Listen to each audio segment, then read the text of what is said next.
Nosso entrevistado de hoje é o Vinícius Miguel, ele que é superintendente distrital em Porto Velho e vem falar com a gente sobre os projetos de melhoria para essas regiões que pertencem à nossa capital e também sobre como que é feito o atendimento das demandas desses moradores que ficam numa região um pouco mais afastada do grande centro, né, Vinícius? Bom dia e, primeiramente, obrigada por ter aceitado o nosso convite. Júlia,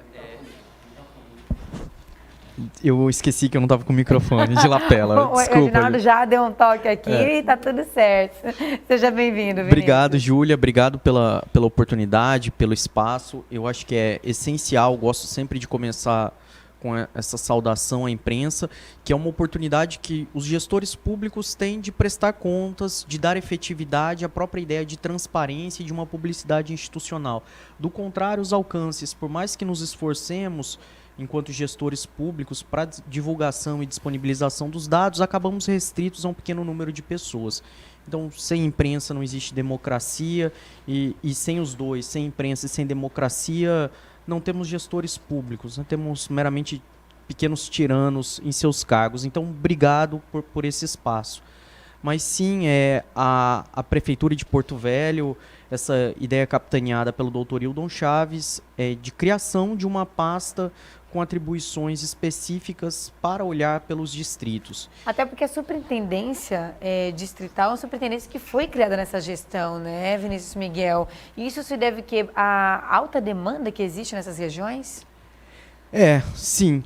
Foi uma proposta criada na virada do ano, né, de dezembro para janeiro do último ano, né, de 2020 para 2021. Já constava, eu gosto sempre de apontar isso, né, isso como um plano de governo, uma proposta do plano de governo do Dr. Hildon e de vários outros candidatos. É uma ideia que sempre surgia em tempos, sobretudo de eleição, porque nós que moramos aqui no chamado Distrito Sede de Porto Velho, muitas vezes esquecemos todos os outros distritos e temos um aglomerado populacional enorme. Por exemplo, se a gente pega os casos mais dramáticos, eu diria, de demandas, de circunstâncias tão adversas como a população de União Bandeirantes e Rio Pardo, se somar tudo, você tem mais de 40, 50 mil pessoas, tanto na região urbano-distrital como na zona rural desses distritos.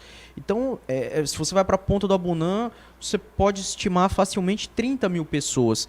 Então, é como se fossem cidades inteiras dentro de uma cidade e distantes. Muitas vezes, por exemplo, né, Extrema, né, que é quase Acre, já teve o fatídico episódio, né, de uma disputa territorial entre o Acre e Rondônia.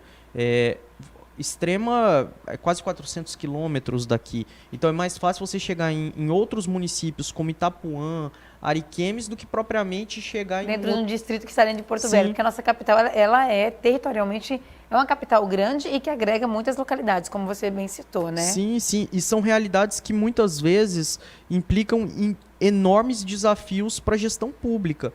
Pensar na administração de todas essas circunstâncias, passando pela educação, pela saúde, pela assistência social, é um trabalho quase que homérico. É muito difícil dar conta de tudo isso. Eu quero saber um pouquinho assim, de cada né, dos distritos, mas você citou um até que me chamou a atenção, que é Rio Pardo, porque eu conheço bem Rio Pardo, vou constantemente para lá, e quando eu comecei a ir para Rio Pardo, Vinícius, não havia iluminação pública.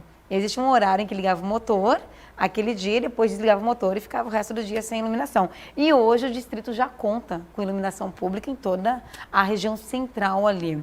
Existem outras localidades, distritos que ainda estão passando por esse processo, a transição de iluminação pública? Como é que está isso hoje nos distritos? Bom, hoje o fornecimento de energia elétrica, né, como uma atribuição de energias, está mais ou menos estabilizado em todos os distritos. Claro que problemas a gente enfrenta até aqui no Distrito Sede, nos distritos eventualmente, e não sou nenhum advogado de empresa qualquer que seja responsável pelo fornecimento de energia, mas assim, tem uma série de problemas, um fornecimento de uma qualidade muitas vezes precária, né, até ruim, e com interrupções constantes. Mas infelizmente isso acontece. Mas com relação à iluminação pública, atribuição da Prefeitura de Porto Velho, a Endur tem feito um grande trabalho, tem sido uma parceria muito legal hoje com o Dr. Gustavo Beltrame. Ontem mesmo nós estávamos em Jaci, Paraná, ontem à noite fazendo o trabalho de iluminação, acompanhado do administrador distrital. Então, vários distritos têm recebido os serviços da Endur, coisa que há algum tempo já não era feito com tanta frequência, com tanta constância. Então, hoje, com a criação da superintendência, nós temos um espaço de dinamização dos serviços públicos e de um sistema de quase que controle social interno, né? Uma pasta lembra a outra e fala, olha, Endur, vamos lá, né? Por exemplo, Ponta do Abunã praticamente inteira, né? Os distritos de Nova Califórnia, de Vista Alegre, de Extrema, ou os outros distritos, como São Carlos mesmo, né? O administrador distrital já recebeu pela Endur o material de iluminação pública. Então, assim, tem sido feito um intenso trabalho de todas as pastas, né? Com a nossa coordenação, com o nosso apoio logístico, muitas vezes, com o nosso trabalho de cobrança, de articulação, para se levar aos serviços públicos. Como eu mencionava, né, essa semana mesmo, nós estivemos em Calama, junto com as secretárias de saúde, a doutora Eliana Pazini e Marilene Penati. Praticamente 100% da população ribeirinha que assim o quis, né, de todos os distritos e comunidades lá do Baixo Madeira foram atendidos, foram vacinados, teve uma série de outros serviços. Que outro assunto que eu ia te perguntar sobre a vacinação, né, nos distritos, ela está acontecendo? Como é que está sendo feita a logística para o envio dos imunizantes? Sim, e essa distribuição? Sim, Júlia, e eu até recomendo essa pauta, assim, as doutoras Eliana Pazini e Marilene Penati da CEMUSA têm feito um trabalho grandioso, um trabalho que merece todo o reconhecimento público, né, sob a coordenação do Dr. Hildon Chaves, e que é um trabalho que mereceria uma pauta exclusiva de vocês. Fica a sugestão, claro, se elas aceitarem, vocês tiverem tempo na agenda, mas e às vezes a gente vê algumas cobranças, o município de Porto Velho não começou a vacinar as pessoas abaixo de 50 ainda, só que se esquece dessa outra dimensão, né, territorial, essa dimensão de uma variedade, inclusive étnica, cultural, e, por exemplo, a população do Baixo Madeira, para você vacinar, para levar o barco daqui para cada comunidade, como foi feito, o barco que estava em reforma há mais de 10 anos, por uma série de problemas, é uma dinâmica muito específica. Visitar, só para a gente chegar, por exemplo, em Calama, usualmente o caminho é feito, você vai até o Maitá, então você vai até o estado do Amazonas, 2 horas de estrada, então você pega, né, uma lancha, uma voadeira, mais 1h30, 2 horas e meia, até chegar em um dos distritos, né, Calama ou São Carlos. Então toda essa logística foi feita pela embarcação da CEMUSA, com mais de 30 profissionais de todas as áreas e que foram em cada comunidade, em cada distrito, levando exames, levando atendimento, né, até mesmo atendimento. E aí, esse Barco Saúde, ele leva, então, as vacinas para os distritos e levam outros atendimentos, isso? Sim, a vacinação já estava ocorrendo antes, mas nos distritos principais do Baixo Madeira. Mas agora o barco foi em cada comunidade e as equipes imunizaram, então, 100% dessa população.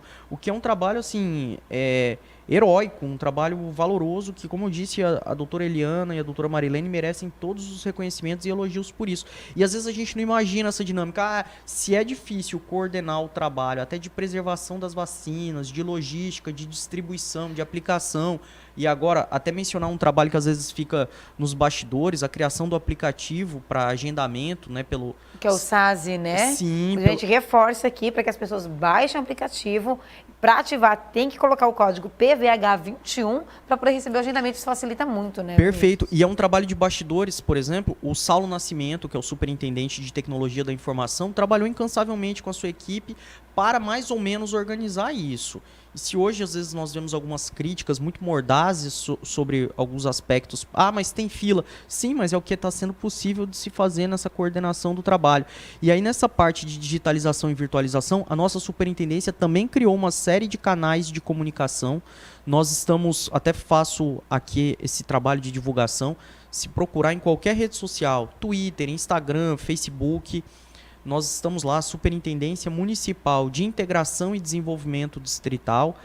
O nosso site é smd.portovelho.ro.gov.br. Também todas as nossas redes sociais são atualizadas quase que diariamente. Todas as informações estão disponíveis.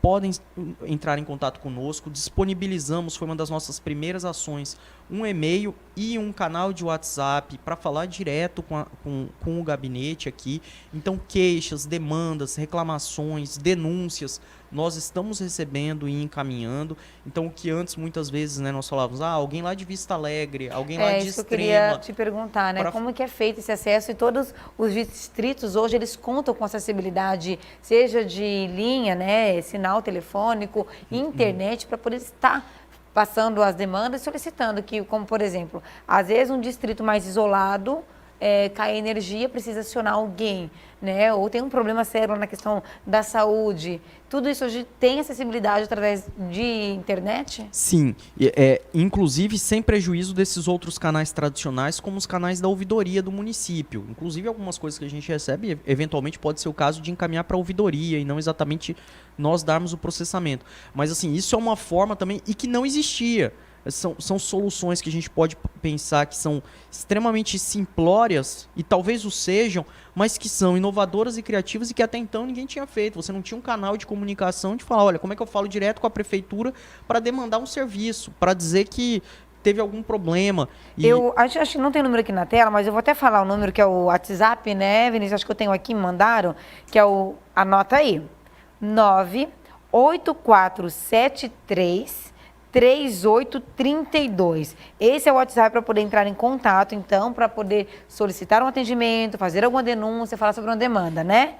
98473 3832. Se não conseguir, pode mandar mensagem através das redes sociais e vai ter alguém lá para responder. Sim, com certeza. Júlia, eu acho que isso é algo de grande importância que a gente precisa falar, né? Assegurar a participação ativa do cidadão, da cidadã, apresentando demandas, o que antes não existia. Você tinha uma série de reclamações e que não tinha um canal de escoamento. Agora nós recebemos, processamos, damos os encaminhamentos. Muitas vezes alguma coisa não é exatamente conosco. Sei lá, uma revisão, uma reforma de uma estrada de uma linha rural distrital. Isso é uma atribuição da Secretaria de Agricultura. Mesmo assim, nós recebemos e encaminhamos para outra pasta. Então, assegura-se com que o cidadão tenha todas as suas demandas recepcionadas e direcionadas para o canal correto. Tá certo. Bom, o que a gente entende é que a superintendência hoje ela está com foco nos distritos, nas suas necessidades e vai fazendo as articulações com cada secretaria responsável para poder levar esses atendimentos e melhorar, né? Perfeito, Júlia. Eu queria agradecer a sua participação, os esclarecimentos, né? E a gente deseja, é claro, que Porto Velho, como toda a capital, pelo bem da sociedade, possa avançar e conquistar essas melhorias para cada distrito. A gente tem uma capital linda, bem cuidada e bem atendida. Muito obrigado, Júlia. Obrigado por toda a audiência. Um abraço para vocês.